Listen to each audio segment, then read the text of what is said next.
I've got 5 recipes for you that are absolutely delicious and very easy to put together, especially when you're too lazy to cook. Yes, it happens to me as well sometimes, don't worry. Or if you don't like to cook at all, these are super easy to put together and require little effort from your end. So grab your apron and let's go. So this first recipe is so simple that even a little kid can make this, since it only requires a rice cooker. This is a rice, tofu and veg bowl with soy sauce that is healthy, tasty and versatile.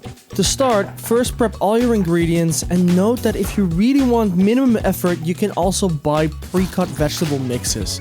That would make this even easier, but for this recipe let's only use whole foods and then you decide what works for you.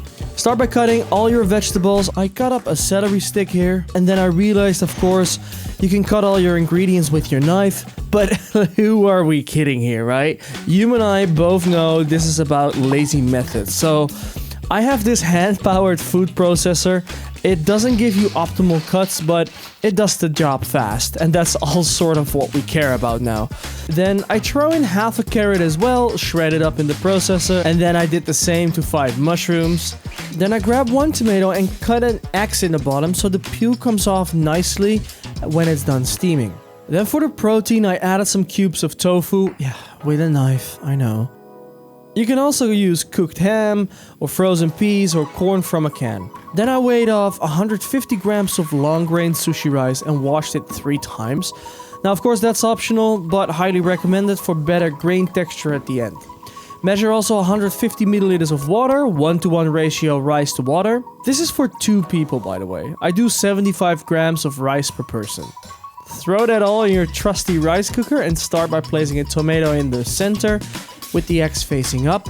Lay your vegetables on the sides and then add 2 tablespoons of soy sauce, 1 teaspoon of garlic powder because we're too lazy to mince a garlic, and 1 teaspoon of onion powder because we're too lazy to shred a half an onion, some cracks of black pepper, 1 tablespoon of sesame oil, and 1 tablespoon of oyster sauce. Place the lid on and let it steam away for 15 to 20 minutes. While you wait for that to steam, thinly slice a scallion for lovely garnish. And then when the rice cooker is done, just look at that steamy goodness. Yay!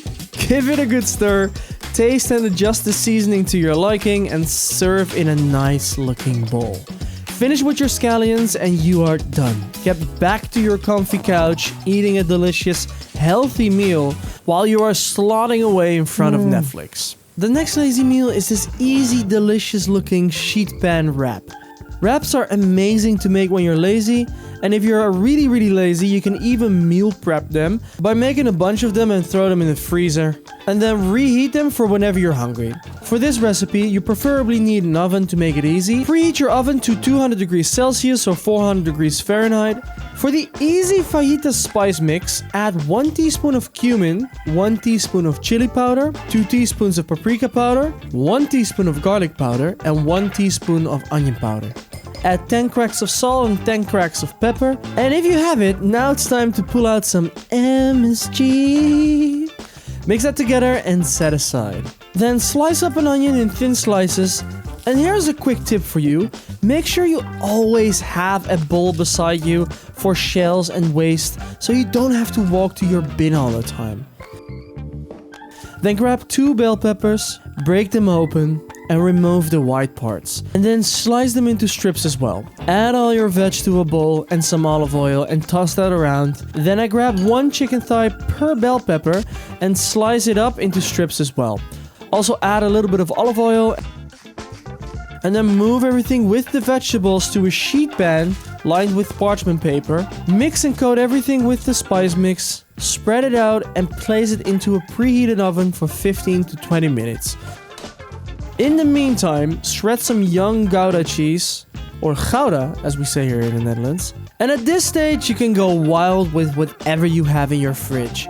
Add some corn, tomato, or in my case some sour cream for spreading. Now for the wrap base, since you're lazy, you can use store-bought wraps. Yes, I allow it for this time. Or if you're subscribed to my channel, you probably have some flatbread magically laying around in your freezer, and you can use that like I do here. If you are not subscribed and you want magic flatbread to appear in your freezer, I suggest you like and subscribe for good fortune, because you never know what will happen.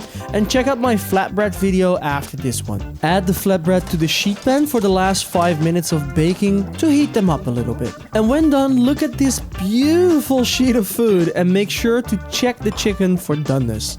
To assemble, grab a flatbread or a tortilla, layer it with some shredded cheese, a smear of that good sour cream, your juicy chicken fajita mix, and then completely forget that you still have corn and tomato to top it off with, but also realize that it's beautiful and delicious on its own, and it actually doesn't need it, because we're too lazy anyways, right?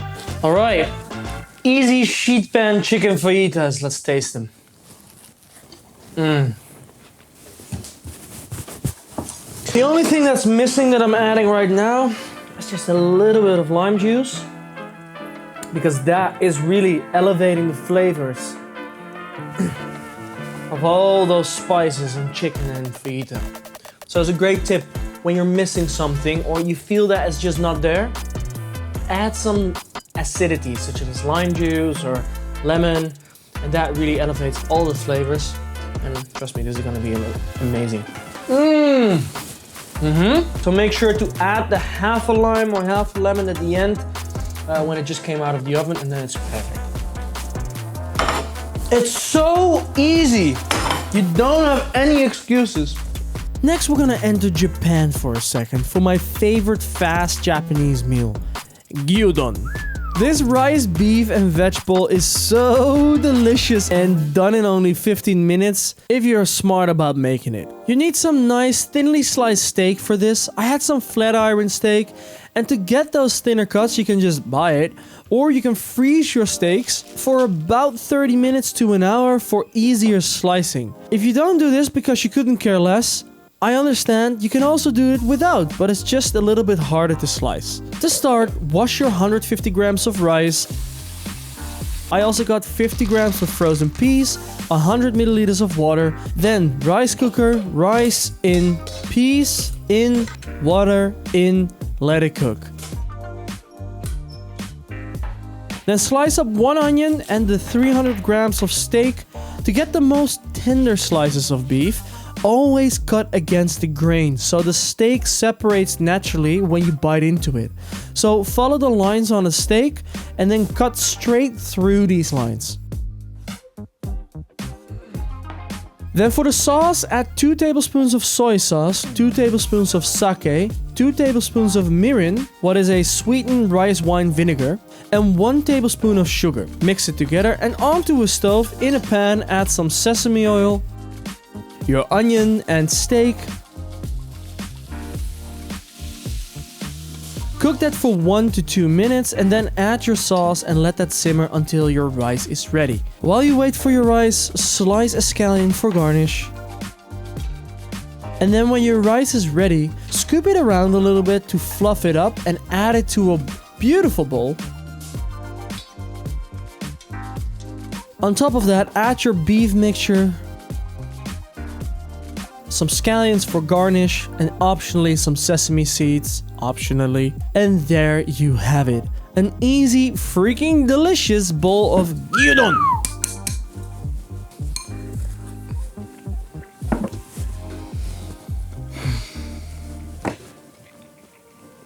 So simple, so delicious. Just make it.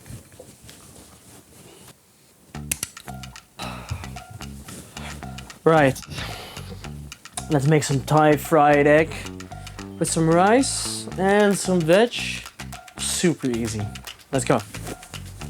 So this dish is dear to my heart. I received it from my cousin when we went to Thailand for a few months and he brought it back home. It only takes about 50 minutes to prepare and it's delicious for any time of day. I start by cooking 150 grams of rice again. I assume you got the drill by now. Then I weigh off 140 grams of broccoli florets to add some health to this guilty pleasure dish. Cut it into equal small florets. Thinly slice your scallions and optionally, because we're lazy here, optionally, but actually not optionally because it's so good. As a side dish, cut your cucumbers in wedges and stick them into a sauce mixture of 2 tablespoons of sweet chili sauce and 1 tablespoon of sriracha sauce. Cut up some cilantro, crush some unsalted peanuts and add 1 teaspoon of chili flakes. Set that aside for optional garnish later. When the rice is almost done, place the wok onto the stove and add 3 tablespoons of vegetable oil. Let it get up to a temperature of preferably 180 degrees Celsius or 375 degrees Fahrenheit. We are frying here. While that gets to temperature, add your broccoli florets to the rice cooker for the last 6 or so minutes to cook so it gets a bit more tender through the steam, but not too mushy. What happens when you put it in at the beginning of the rice cooker.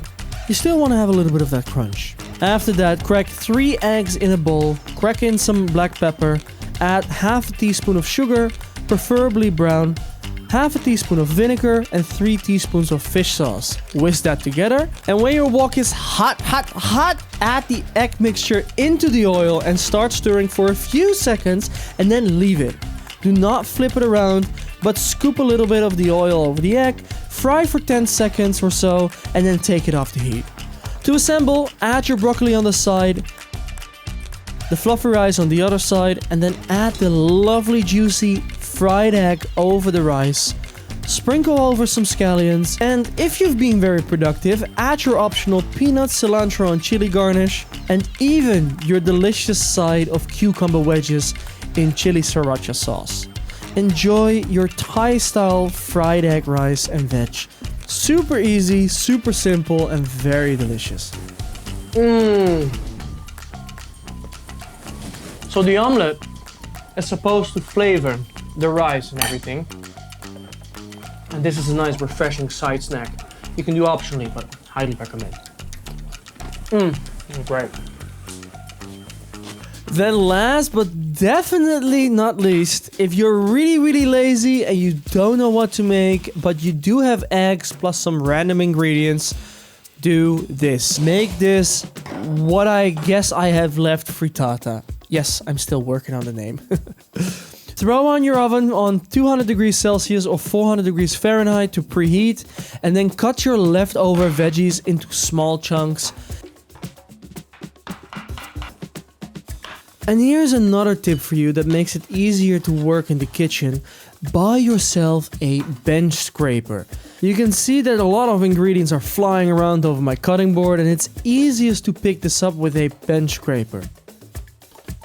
Then add a knob of butter and vegetables to an oven-safe pan such as a cast iron, and then season with salt and pepper. Then let it cook for a minute or so, and then on the side in a bowl crack in 3 eggs and add a splash of milk or cream. Whisk that together and add it straight to the pan. And if you want, you can grate some cheese over it for some extra saltiness. Bake into the oven for 25 minutes or so, or until the frittata is set and the top is nicely golden brown like so. Look at that beauty. Now you can just eat it straight from the pan if you don't have any plates. Or try this, what I did here, and screw up big time because my cast iron needs reseasoning. Oh well, this video is about 5 lazy recipes and not the 5 prettiest recipes, so who cares, right? Cut a piece and serve straight away, or freeze the rest by adding some parchment paper between them, and then you can serve these with some bread or on its own. It's a delicious frittata, no matter what you pair it with. Enjoy. So if you followed some of my recipes or you've cooked some recipes before that tasted just a little bit bland, that is usually because it lacks something such as salt. And recipes usually say something like salt to taste. but don't really explain how to properly do this. What honestly, I find very frustrating. So if you want to learn how to salt your food properly, check out this video over here. Then I'll see you over there. Bye-bye for now.